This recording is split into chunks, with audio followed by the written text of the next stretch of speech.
Altay dağlarından süzülen soğuk rüzgar, dinlerine, kültürlerine ve kimliklerine sıkı sıkıya bağlı Kazakları Anadolu'ya taşıdı. Türkiye, bu soğuk rüzgarın sıcak bir hikayeye dönüştüğü yer oldu.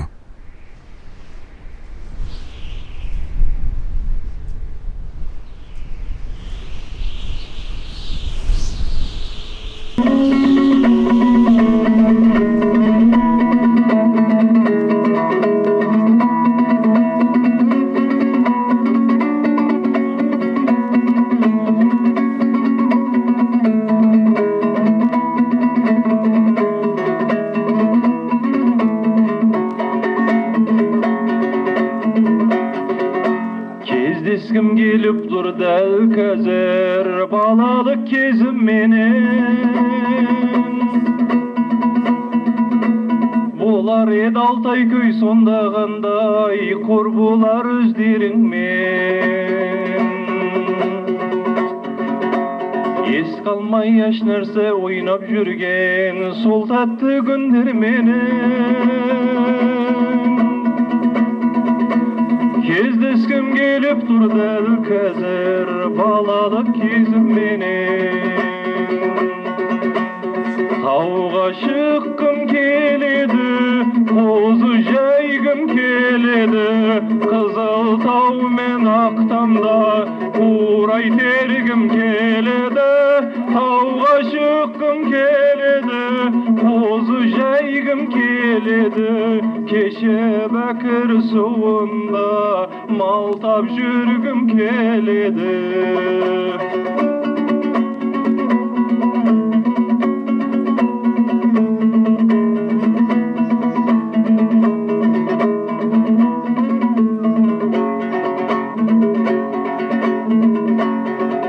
Keskim gelip dur del kezer jigittik kezim menin. Bolar ed Altay köy sondagандай Savletay özüң menen.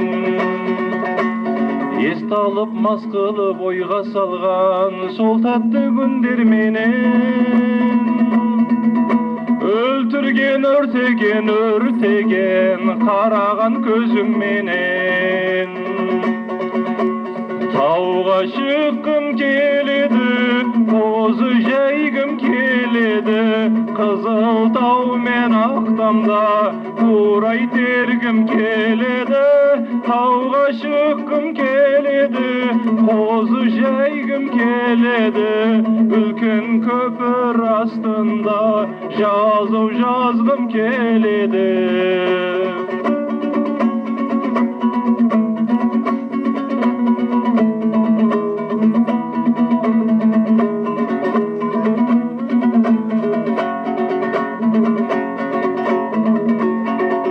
Mingenim astımda kızıl terek burkurap şanı menen. Şuuldap jumuşga ketugандай Altay köy tağı menen. May salıp jibitip jegen kanday tonardың nаны menen. En salıp bürkülüp jürgen kanday korbuң men jarың menen. Tarla jürtküm keledi, egin ekkim keledi. Küzen kuymen tatlı uyda oynap jürgüm keledi. Egin ekkim keledi, saban jıygım keledi. Üyün sabanda aunap jürgüm keledi. Lay la lay la lay la lay, lay la lay la lay la lay. Lay la lay la lay la lay, lay la lay la lay la lay. Oh, oh, oh,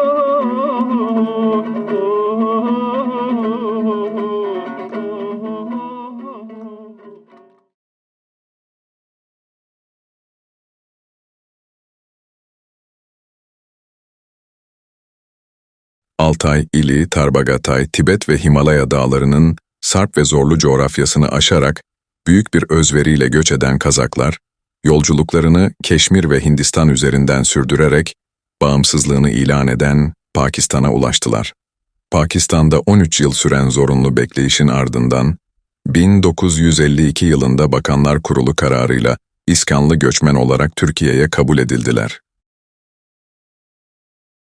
Başkanım, Türkiye'nin Kazakları bugünkü Altaylı Tarbakatay popüler ismiyle Doğu Türkistan'dan hangi sebeplerle göçmek zorunda kaldılar? Çin zulmü başladı. Sadece Kazaklara yönelik değil, tüm azınlıklara yönelik baskı kurarak Kazakları dağıtmak veyahut da tüm bu Türk Cumhuriyetlerinden olan insanları dağıtmak, bir araya gelmelerini engellemek için bir takım faaliyetlere girişti. Bunun etkisiyle de bu aşırı baskının neticesinde de bizim insanlarımız Doğu Türkistan'dan göç etmek durumunda kaldılar. 14 Mayıs 1952'de Pakistan'da yaşayan 1850 tane Kazak ve işlerinde biraz da Uygur kardeşlerimiz vardı. 1850 kişi olarak 1953 senesi itibariyle Eylül ayından itibaren Türkiye'ye gelindi.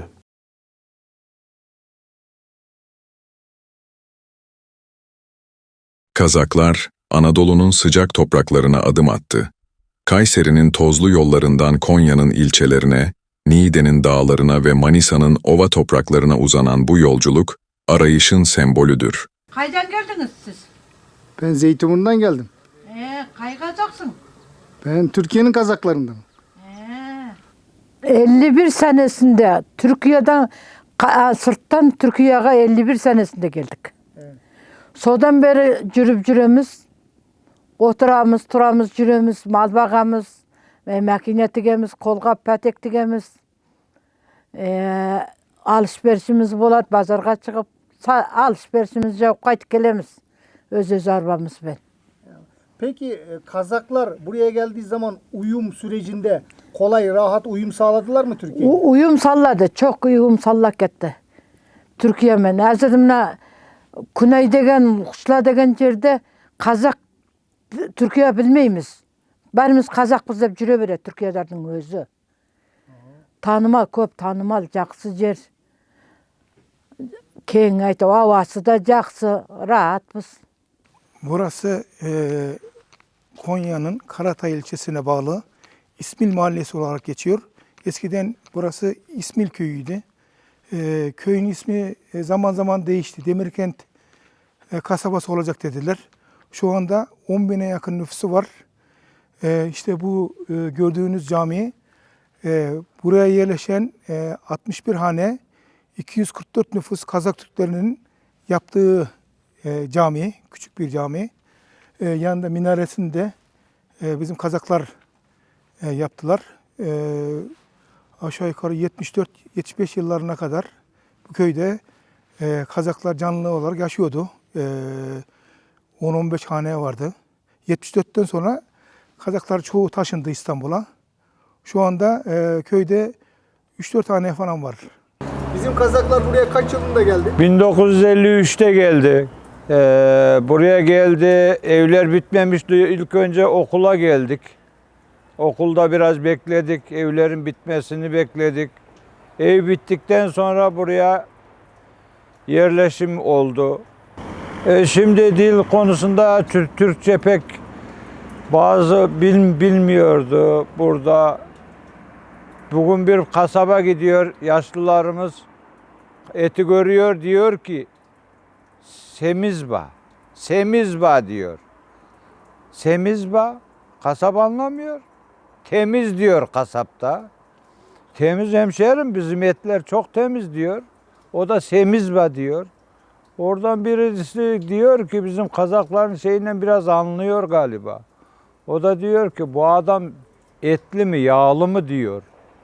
Dediği zaman ha yağlı diyor. Ondan sonra bir butu tarttırıyor, getiriyor. Tarttırıyor, her hafta gidip geliyor. Buradaki geldiğimizde burada ya Türkistanlar Camii yoktu. Mahallemizde bir ufak cami yaptırdık. Orada hocalarımız Cakay Molla marhum vardı, o okutuyordu. Ondan sonra babam rahmetli Kalyaskar Molla marhum devam etti okutmaya. Kapas Molla marhum vardı. Onlarla birlikte talebe yetiştirdi, okudu, devam etti. Sonra burada olmaz. Biz büyük cami yapalım. Bu arsayı büyüklerimiz ayarlamış, düzenlemiş. Bu arsanın caminin yapılışı taş. Duvarları bütün taşla örüldü. Omuzlarımızda harç çektik. Burada öyle bir yaşam sürdük. Yalnız ki buraya uyum sağlamamız için yani iş konusunda takka diktiler, sattılar. Ondan sonra şapka eldiven üzeri çalıştılar. Baktılar ki olmayacak. Büyüklerimizden bazıları İstanbul'a gitti. İstanbul'da muşamba işleriyle uğraştı, çalıştılar. Sonra birer birer göçtüler. Neden desen tarlada iklim şeyinden dolayı buğday ekse, arpa ekse de hiç verim alamadığı için gittiler. Türkistanlılar cami olarak burayı yaptırdık. Allah kabul etsin, Sultanahmet'e bir miras olarak kalsın diye. Şimdi bu camimiz hala ayakta, onların hatırasıdır. Hepsinden Allah razı olsun, mekanı cennet olsun geçmişlerimize. Bu sıra, bu göründüğümüz sokak Molkuların sokağıydı. Molkuların oturduğu yer. En baştaki ev Türkistan Hamit Uysal'ın evi. Ondan sonra Süyümkan Çetinkaya'nın evi. Temirkan Oduncu'nun evi. Mesela kendi imkanlarıyla o zaman en usta adamdı. Evini onarmıştı. Alpız Hacı'nın evi. Alpız Günbay Hacı'nın evi. Devletin yaptığı birinci tip evlerdir bunlar. Bu orijinal vaziyeti. Yanındaki ev şurası da bizim Altayköy'ün 5. muhtarı Salık Uysal'ın evi. Onun itibaren buradan sokak aşağıya kadar, okula kadar tamamen Molkuların sokağı. Bu sokak Molkuların sokağı olarak geçiyor. Bunun aşağısı da bu tarafta bizim Karakasların sokağı. Bu tarafta da bütün Karakaslar oturuyor. Şu kırmızı ev mesela orada karşı Habibullah Sevil'in deriz, Kabik Yagan'ın evi. Bu şekilde burası Karakaslar. Tasbikelerin oturduğu sokak burası böyle. İlk gelen kafilede zaten tasbikeler gelmiş. Bu arkamdaki evde Türkiye Altayköy'ün 1. muhtarı Atayhan Bilgin'in evi burası. Burası Şah İbiş'in evi. Yanında Merikan Öz'ün evi vardı. Onun yanında Nevide'si Adakan evi, işte bu tasbikelerin evi burası bu şekilde. Bu mahallede tasbikeler oturuyordu. Bu sol tarafımızda Sekellere bakıyor işte. Buradan itibaren sol taraf Sekellere ait. Onun arkasındaki sokak Sarbaslara ait. Burası Sekeller'in evi. Burası Kavsunazlar'ın evi. Ve bu şekilde Sekeller gidiyor aşağıya doğru.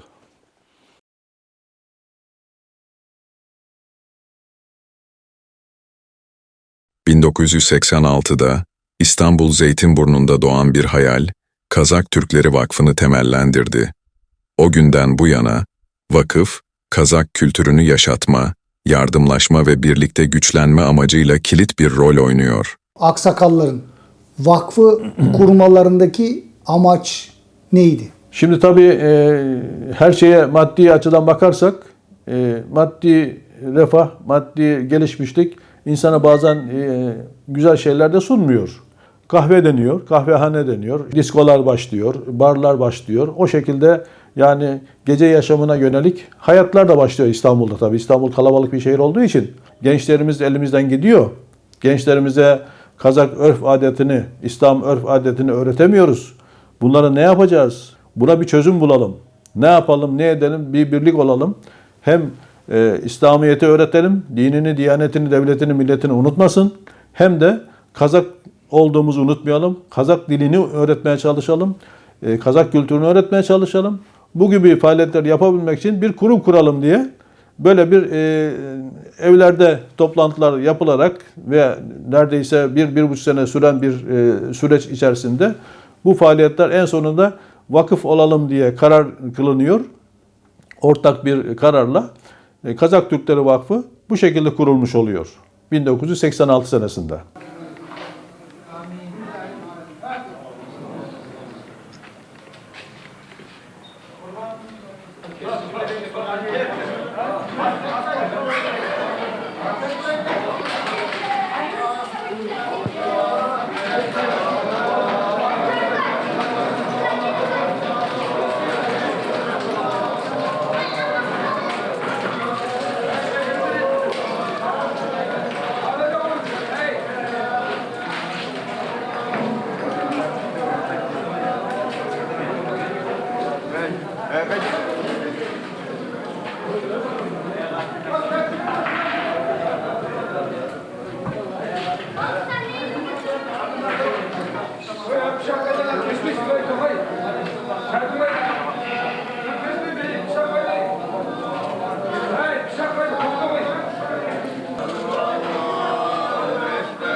şöyle güzel bir poz ver.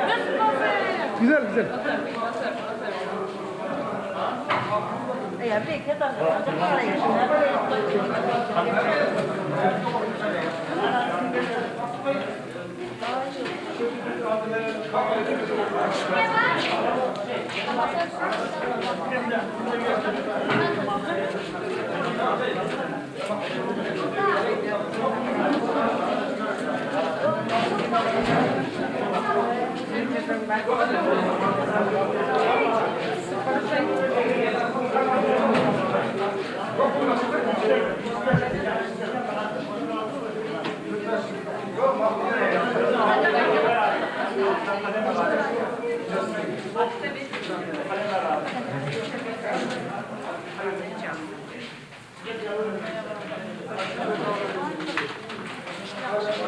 Kazak Türkleri Vakfı'nın hikayesi, belgeseli, soğuk rüzgarların sıcak bir hikayeye dönüştüğü Türkiye'de başlıyor. İstanbul Zeytinburnu'nda doğan bir hayalin, Anadolu'nun kalbinde bir köprüye dönüşmesine şahitlik edeceksiniz. Kazak Türkleri Vakfı, sadece geçmişle değil, aynı zamanda gelecekle de köprüler kurarak, kültürel zenginlikleri birleştiren bir hikayenin taşıyıcısı olmaya devam ediyor. Akça içtim sarmaylap, sağnamız el daylap, kıyırğın hep çeçeylap, gelip kaldık demayda. Bizden elden mekeni Altay base, cal vermeydi Altay'da, korumta sayelelim. Özüm bilgen cersuda, ay tühüp ötse, Timey giderli, gözlümce sayelelim. Akça içtim sarmaylap, sağnamız el doylap, kıyırğın hep çeçeylap, gelip kaldık demayda. Bir kıysı yol dünya, burandağın, başka devlet bakaysa, kuralmağın elelim. Müngür attı aspandan cevsehbeli, çıvın çakbas bir uksul bir Allah'dan elelim. Akça içtim sarmaylap, sağnamız el doylap, kıyırğın hep çeçeylap, gelip kaldık demayda.